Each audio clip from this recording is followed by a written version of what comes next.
the science of reading, focusing on whole group and small group instruction. What we know: 1 in 5 students, or 15 to 20% of the population, has a language-based learning disability. 38% of all 4th grade students are below basic reading skills. They are at or below the 40th percentile for their age group. Dyslexia is the most common of the language-based learning disabilities. In fact, 70 to 80% of those students with a language-based learning disability most likely has dyslexia. Dyslexia is not a problem of intelligence, laziness, vision, or reading letters backwards. Facts. People with dyslexia see things just like everyone else. Those with dyslexia have trouble processing and manipulating sounds. 1 in 5 people have dyslexia. Children do not outgrow dyslexia. However, good news, dyslexia can be remediated with the right kind of instruction. Now, English is crazy. It is a very hard language to learn. Now, these statistics are going to surprise you. 84% of words in English are phonetically spelled.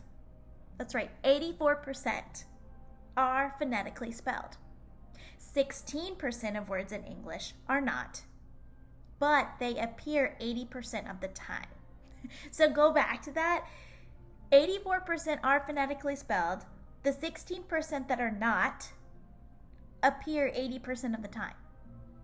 So some of these irregular words, though, have some phonics support. So you see what is 66% phonetically supported, and want is 75% phonetically supported.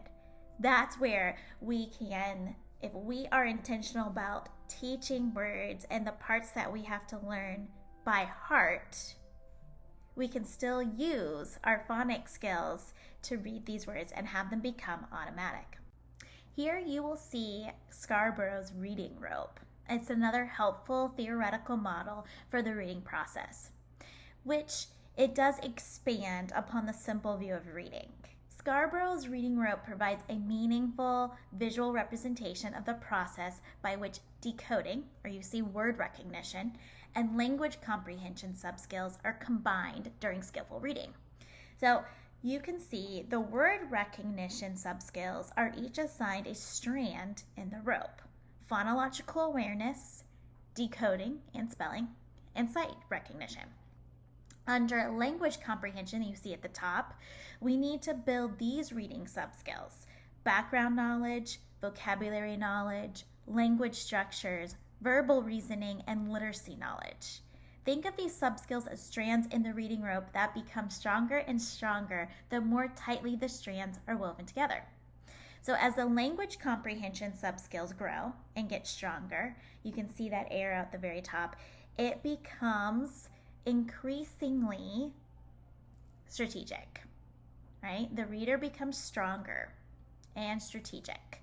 And at the same time as the reader strengthens their decoding, their word recognition, they are becoming more automatic in their reading. With increasingly strategic and increasingly automatic reading, skilled reading can take place. It occurs, and the reader can comprehend text.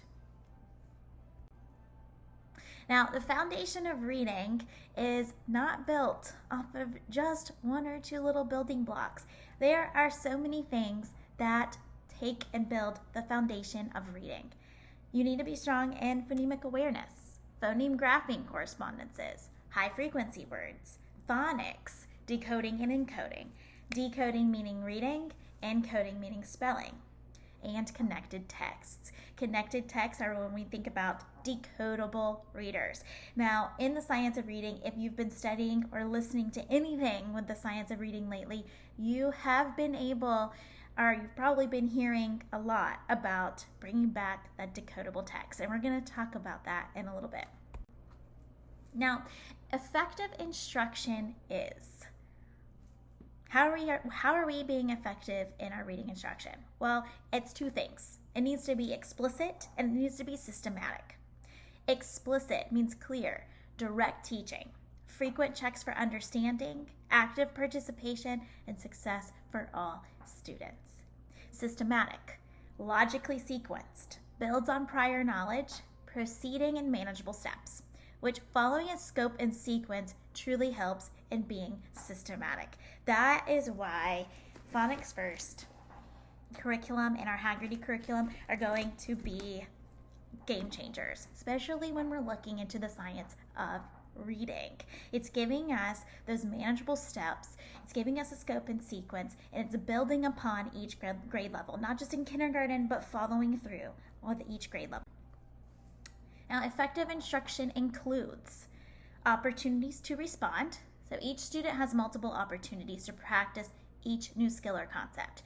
You're going to do it in whole group. You're going to do it in small group. They're going to have individual practice. They should have lots of opportunities to respond when effective instruction is taking place. Effective instruction also includes behavior-specific praise. Correct responses are met with immediate and specific reinforcement. Right? So if we're studying our controlled vowels and the student has spelled a word that needed an AR, star, and they spelled it correctly with the AR, you would say, awesome job sounding out words with the R sound, and you spelled it AR. Great job. That's giving specific praise. Okay? You're also needing to give corrective feedback. If you are providing effective instruction, incorrect responses are met with immediate and specific corrections. Now, again, here's some examples of behavior-specific praise. Great job following directions the first time, right? And again, awesome job sounding out words with the R sound. Phonemic awareness. Now, when we think about phonemic awareness, we're talking a lot about that in the science of reading. And it's important to know that sight words and phonics skills improve as phonological awareness improves. Weak phonological awareness might mean memorization. The students may not be reading what you think they're reading. If they do not have a strong phonological awareness background, they do not have those phonics skills, they might be using those pictures to read those words. But then you ask yourself, are they truly reading? Okay. Phonemic awareness. You need, if you have strong phonemic awareness instruction, you need systematic explicit phonics instruction, and you need systematic explicit phonological awareness instruction, both, right? So we are right on top with what we're being trained in and what we're using curriculum-wise. Phonics First, Orton Gillingham trained, is a great systematic explicit phonics instruction that can be used whole group and small group. And then also the Haggerty phonemic awareness is great explicit phonological awareness instruction, and these truly go from kindergarten all the way up, hopefully 3rd, 4th grade, however high, really all of upper elementary, giving a systematic approach, doing it the same way, using the same words, the same skills, so that children are successful in building a great foundation in reading. Now, again, we said we were going to talk about decodable text. In the science of reading, decodable text is a hot topic. You might be thinking, I kind of remember what decodable texts are, but I'm using leveled readers. All right, so they are very different, leveled readers and decodable text. Decodable texts are books that rely on alphabetic principle along with high frequency words. Here you can see an example that is showing a decodable text on the left-hand side and a leveled reader, it's level C, on the right-hand side. Now, you can definitely see that a student reading a decodable text is able to sound out and use their phonics skills a lot more frequently than if they were reading that leveled reader. Okay. A lot of times, they would be using the picture, they would be using their background knowledge to read that leveled reader. But are they using those skills, the phonics skills, the phonemic awareness skills that they're currently learning right now to read that book? you can guarantee they're using their skills in that decodable text. That is definitely something to be thinking about. And you notice decodable text has less pictures. And you might be, I love pictures. This is something I still question, really looking into the science of reading. They are saying less is more. Hide the picture. Have them read the words first and then reveal the picture. Or don't have that many pictures. See if they are actually reading the words without the pictures. It's a great inquiry project. Are the pictures needed right away? Do you need that many? Are picture walks necessary? Again, an inquiry project, something that we are thinking about as we move forward into the science of reading. Now, when we're thinking about best practices and using decodable texts need to be read daily. Can you have a balance of decodable text and level readers in guided reading and your whole group instruction? Absolutely. But a lot of times right now what we're seeing is that people are doing away with decodable text because they will argue that there's nothing to comprehend. Comprehension is weak. But in our lower grades, our primary grades, we also have to ask, what's our purpose? Right? Do we want our kids to be using those skills that we're teaching, those phonics skills, the phonemic awareness skills? Do we want them to be able to use those to read? Absolutely. So when you're picking decodable text each week, it must closely match phonics skills taught thus far. And you need to be using multiple text, 2 minimum. And we're so blessed to have these resources. We have decodable texts that are related to in right there with your lessons in phonics first. But we also, using Raz Plus, you can look up decodable text in their library. And you should have at least 2 minimum each week. And it should be reread to build fluency. We don't just read it one time. One time on Monday, done, send it home. No, we should be rereading it all week. And you can also use, this is where you plug in your digital, your Seesaw, your iPads. We're so blessed to be one-to-one, right? iPad school, where you can load some of these texts into a Seesaw platform, another resource that you're using. And you might, now this is just an option, but you might have your children bring their iPads to the guided reading table, and they use their iPads when they're familiar with the routine to read the decodable reader.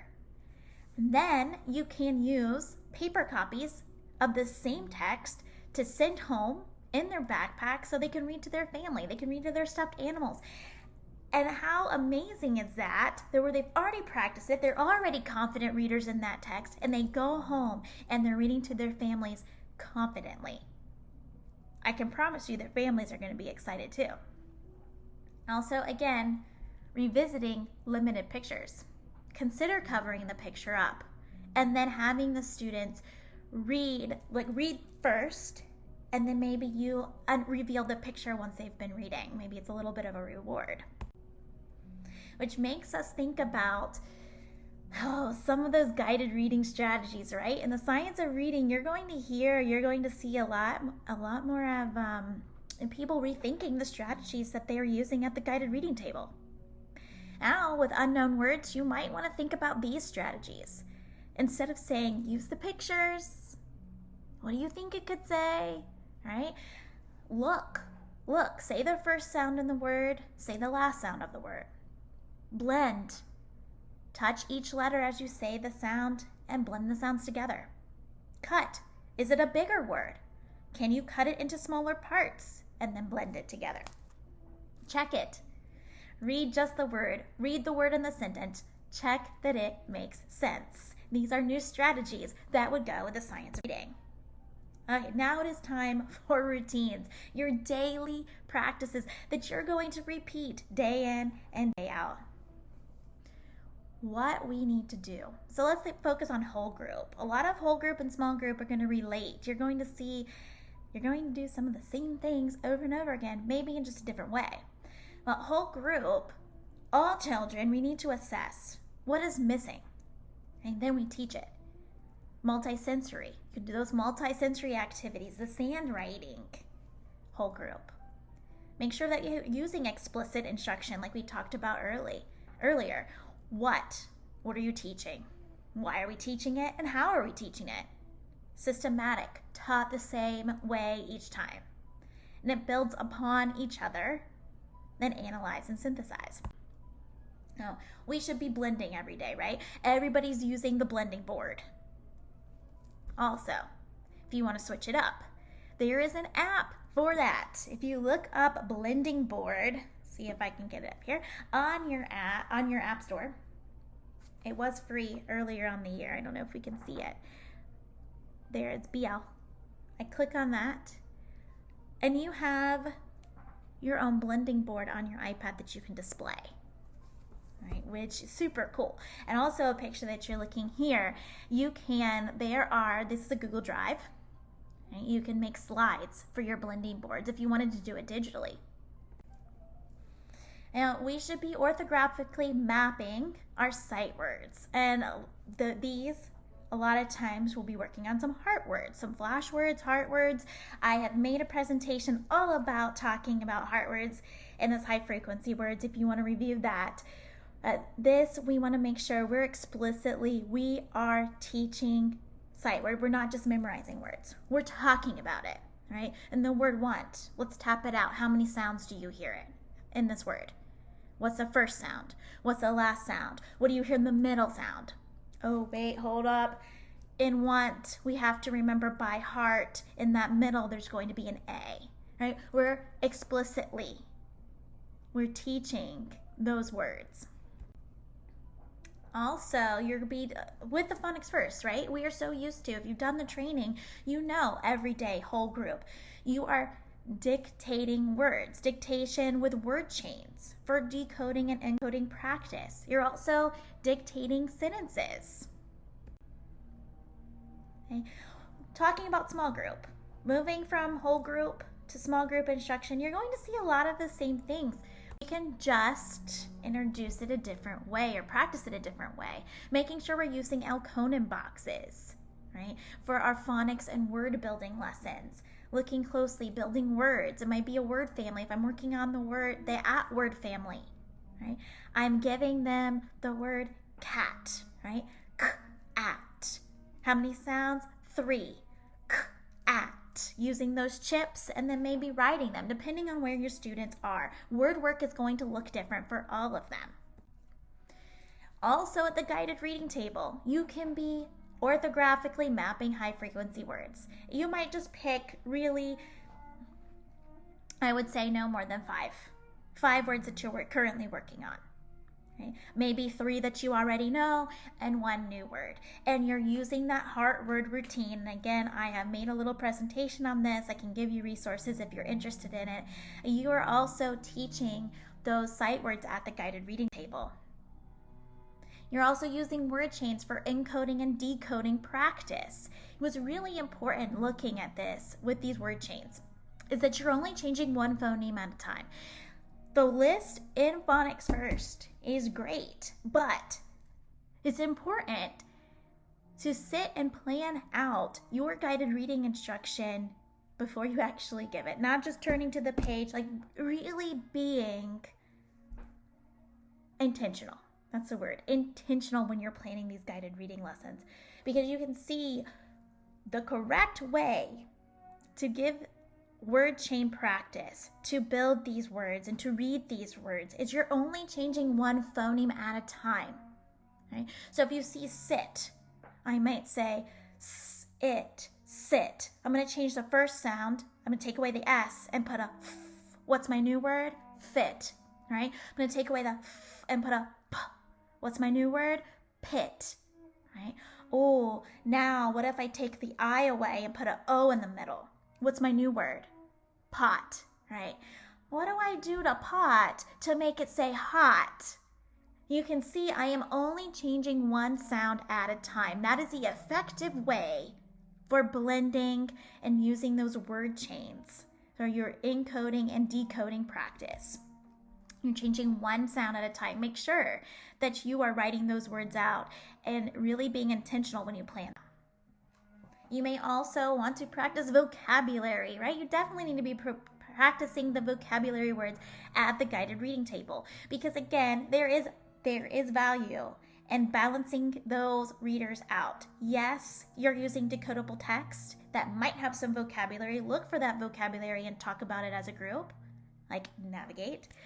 Or you might be, you've already done a decodable reader, you want to do a leveled reader. There's no problem with that, right? To bring in some of that vocabulary practice. And of course, again, you're using decodable books with little pictures. Phonics first, Raz kids. I definitely know phonics first. You really look at some of these books. In my knowledge that I have, they really don't have a lot of pictures. And there are a lack of pictures for a reason. Okay? The kids are not using the pictures as much because they're using their strategies to read. And so you can see, and it really did. I noticed that they were more confident reading when they didn't have so much to look at.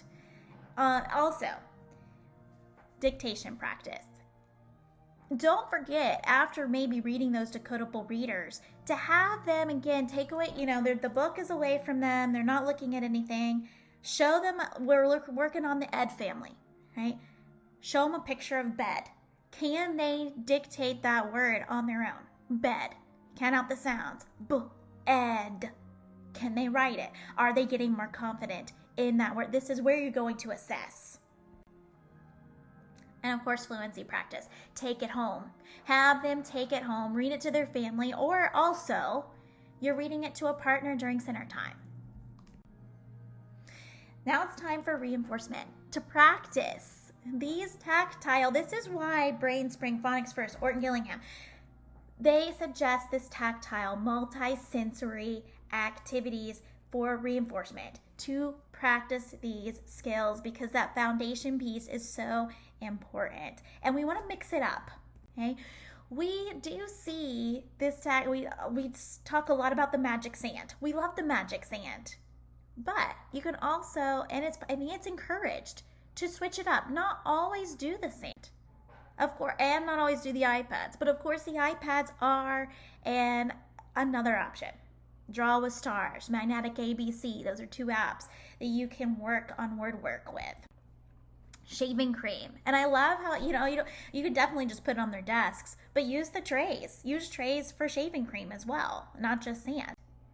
Of course, the gel bags or paint bags is another tactile activity. And our red crayons, the plastic canvas that we have. But you can also use sandpaper, the same idea. Those are some great tactile. And again, it's reinforcement. It's that individual. So they've done it whole group, they've done it small group. Here's some individual practice that you can be walking around to see and to assess, how are the kids growing? Are they growing academically and becoming more confident in these skills?